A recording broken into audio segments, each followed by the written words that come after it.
Hey everyone, Gerardo here. Wanted to take a moment and just share where me and my wife have been.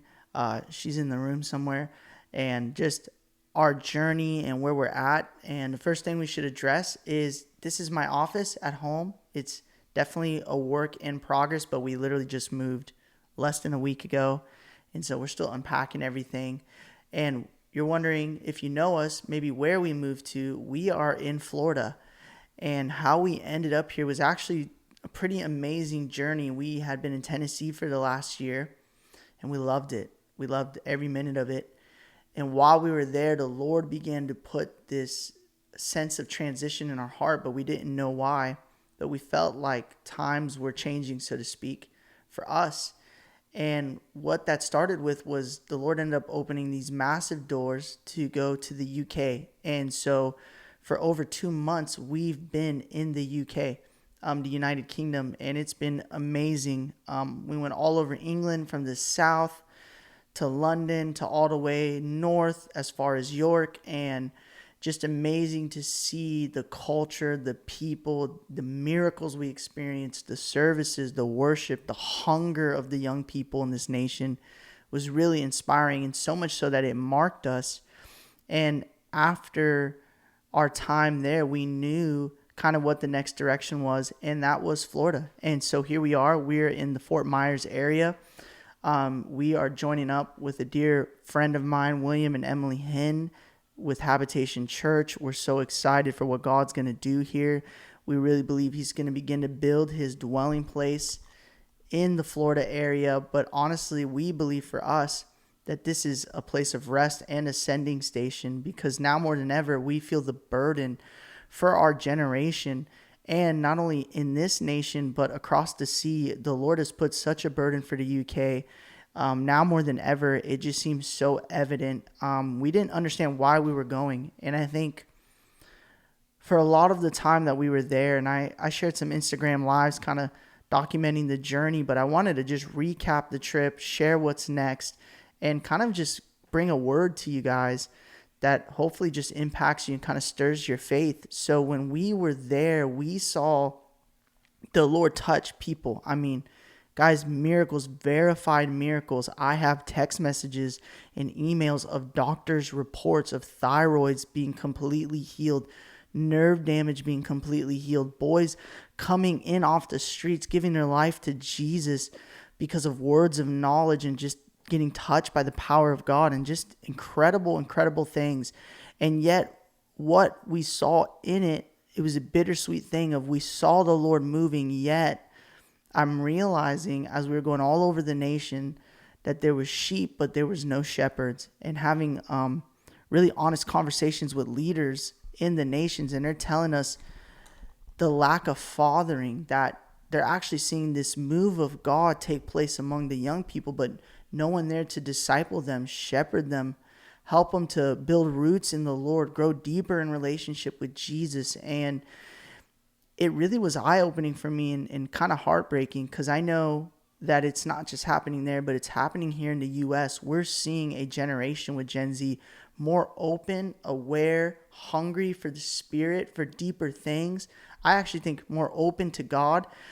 Yet there's no one not only bringing the message of Jesus Christ, but then walking with those that are coming to Jesus. And so for so long, we've cried for revival. We've cried to see revival, but I truly believe we need revival and we need reform. We need change. We need to change the way we do things. We need to change the way we have done church. And all reform is it's reforming. It's coming back to the original design of what Jesus intended the church to be. And so want to just share so briefly, me and my wife actually started a ministry called Revive and Reform. And all we're doing is just continuing the work we're already doing. We're just kind of putting a name to it. You can follow us. We have a social media page, Instagram, a YouTube channel, and we'll be making more and more content like this. And so a lot more to come, but just wanted to drop that there and bring this word to you guys really quickly. So I want to talk about Elijah and Elisha. And this is 1 Kings 19.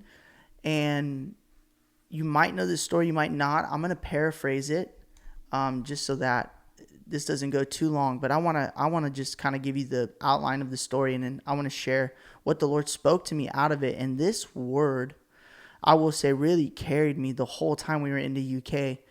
And I'll explain why in a minute. But guys, the amount of discouragement that I have seen from the church, the amount of disappointment, the amount of people that we personally looked up to, stuck in disappointment with God, feeling alone, feeling rejected. So many people not a part of a local community because, one, they can't find one. That's a big problem. But two, just feeling isolated themselves and feeling like they don't have a place. And this is very much reminds me of the story. It really reminds me of the story of Elijah. So Elijah, and we want the days of Elijah, but I think we have to begin to understand what days of Elijah are we asking for. Because Elijah calls down fire. He kills 400 prophets of Baal. All of Israel bows. They say, God, the Lord is the one true God. It's this amazing victory. And this little lady named Jezebel comes to Elijah and says, what you've done to my prophets of Baal, I'm going to do to you. I'm going to kill you. And he's so scared of this one little lady, he runs from it for his life. And he not only runs for his life, but he's in the wilderness and he's suicidal. He's ready to end his life. And I want to say this. Was Elijah really scared of a woman? Or was Elijah scared of what this woman represented? And let this be really timely, especially here in the States. We're in some serious turmoil. If you look at the political world, we are in serious turmoil, guys. And it's desperate hour, and it's time to pray. We're seeing the corruption of our government, the corruption of our court system, the corruption of our education system. It seems like there's no safe places for our children. And guys, if we were to look at the whole of it, it could be so discouraging. And that really was what Elijah saw when he saw Jezebel. He didn't see the woman. He saw what she represented, which was generation after generation and after generation of corruption. The fact that this witch was what she was, could even be in power, was so disheartening for Elijah that he was overwhelmed and he ran away. And he didn't see a woman. He saw the system as a whole and realized, I can't change it. I can't do anything about this. No matter what I do, I will lose. That's how he feels, right? So now here he is. He's in the desert. He's suicidal. And God begins to take Elijah on a journey. And let this speak to your spirit. When we are discouraged, God does not come and beat us over the head and go, you of little faith, you weak little baby Christian, figure it out, be a man, be a woman, if you're a girl, cowgirl up, That's not what God says. God takes Elijah on a journey called gentleness. And what he does is he first says, Elijah, why don't you take a nap? And then he gives him some food. And then the angel says, take another nap. And Elijah takes another nap. And then he gives him more food. And then he tells him, off the strength of this nap and food, isn't it interesting? It's rest and food. And these are not only physical things. It's good to take naps now and again. I do. But it's not just a physical principle. It's a spiritual one. He's saying, rest in the presence of the Lord. Eat of Jesus. And that'll give you the strength to continue. And so he does this. He has the strength and he goes up to the mountain. And it's funny, the mountain that he chose was the same mountain that Moses told God, show me your glory. So Elijah knows exactly where he's going. He wants a mountaintop Moses experience. He says, I'm discouraged, I'm depressed, I'm upset with God. I'm going to go on this mountain and God's going to show me his glory. That's what he wants. So he goes and he sits in a cave. And the Lord speaks to him and says, Elijah, come to the mouth of the cave. This is also an interesting thing for us, that some of us feel like we're in the cave. How many of you know that all of us can be in a cave? Our lives can be great. Everything's going good. Family's going good. And we can still in our hearts feel like we're in this cave, that we're stuck in this lonely, isolated place. But what Elijah thought was a cave of rejection was actually the cave of his very destiny. What felt like his lowliest, loneliest moment was actually going to be his greatest moment of destiny. And that's often how the Lord works. In our lowest moment, God is setting up our greatest hour. It's incredible how he does this. So he says, Elijah, come to the mouth of the cave. And I feel this for some of you. It is time to come to the mouth of the cave. You've been sitting in your self-pity. And I hate to say it so strongly, but it's just facts. We've been sitting so introspective, so insecure, so afraid of what's to come. And we've built this cave. And God is saying it's time to come to the mouth of the cave. And so Elijah comes to the mouth of the cave, and he's still saying the same thing.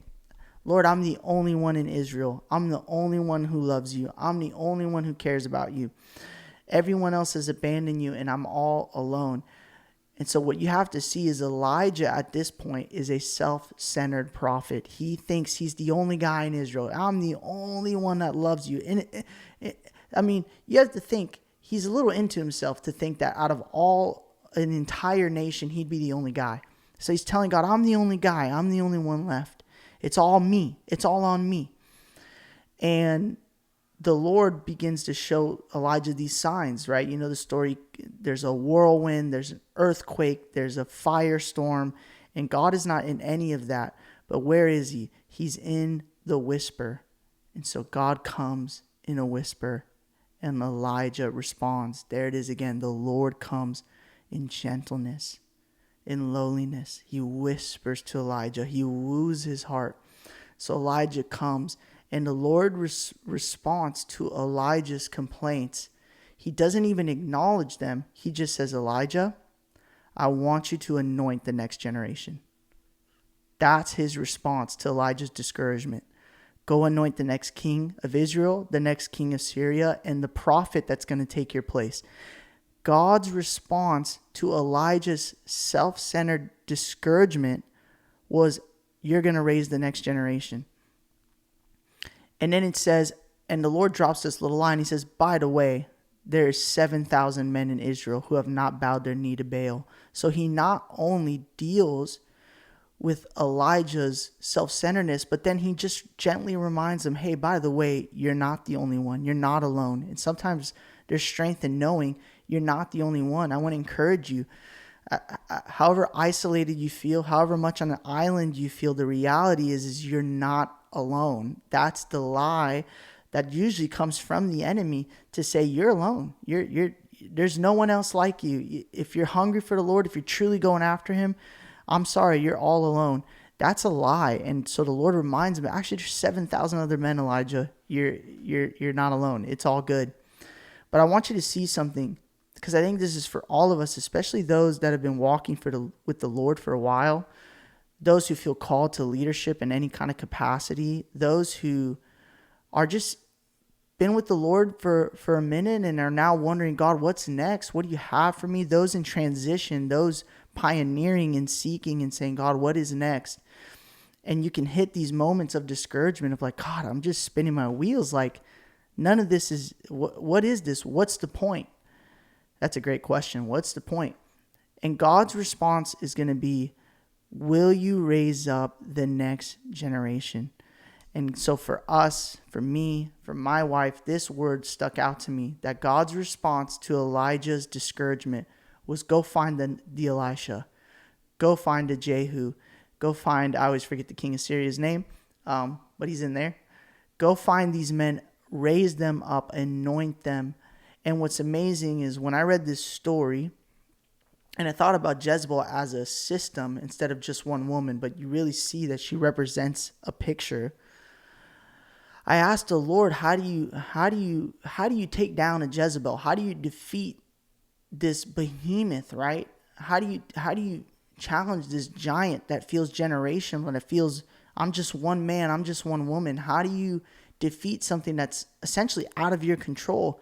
And the Lord gently told me, he said, son, you raise up the next generation.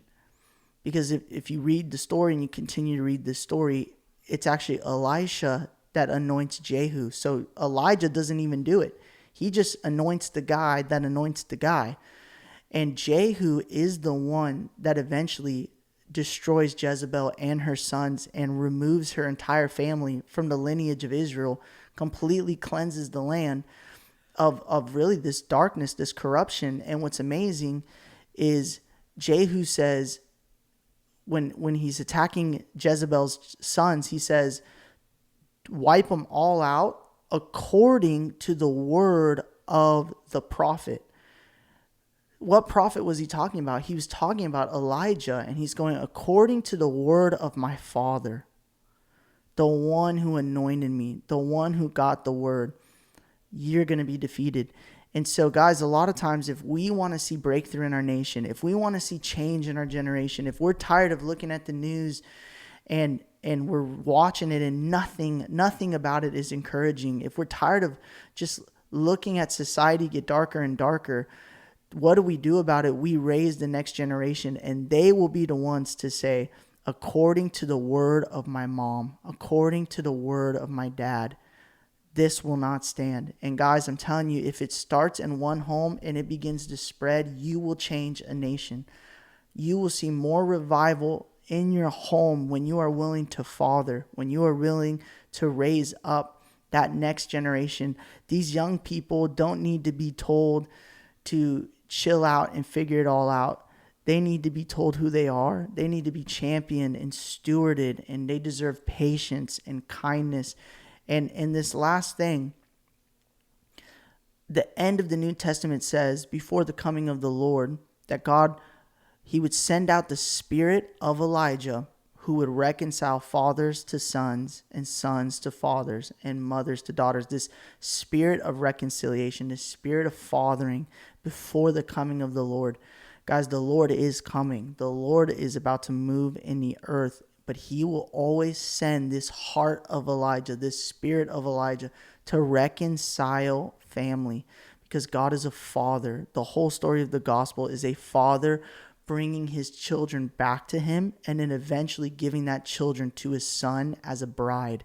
It's all about family. It's all about marriage. That's the power of the gospel. That's the power of the kingdom, and it has to be generational. Hey everyone, hope you enjoyed this video. Hope it blessed your heart. Just praying that the Lord would encounter you through it. Like we shared in the video, just wanted to give you a few details on ways that you could support us as a ministry and as a family. The first one is prayer. That's the most important thing to us, covering us in prayer, and we want to pray for you as well. So please leave a comment, email us at thearenados@gmail.com, and we'd love to just pray with you, intercede for you, and we would just ask that you do the same. It really is a game changer. When we were overseas, it was really your guys' prayers that gave us the strength to keep going when, in fact, it was a really challenging season for us. The second thing is we do have social media pages. We have an Instagram, revive.reform, a YouTube channel, Revive and Reform.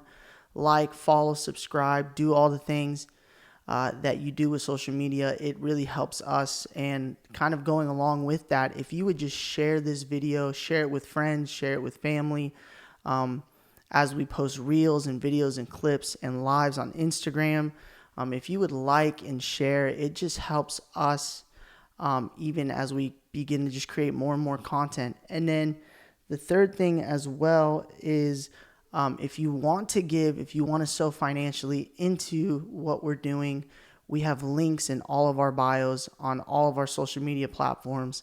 And it's a really simple, easy to give. You can do a one-time donation or reoccurring giving, and all of it is a huge help to us. Once again, just want to say thank you. Love you guys. Continue to just support us, and if there's any way we can be praying for you as well, please email us again at thearenados@gmail.com. Love you guys, bless you, and we'll see you again soon.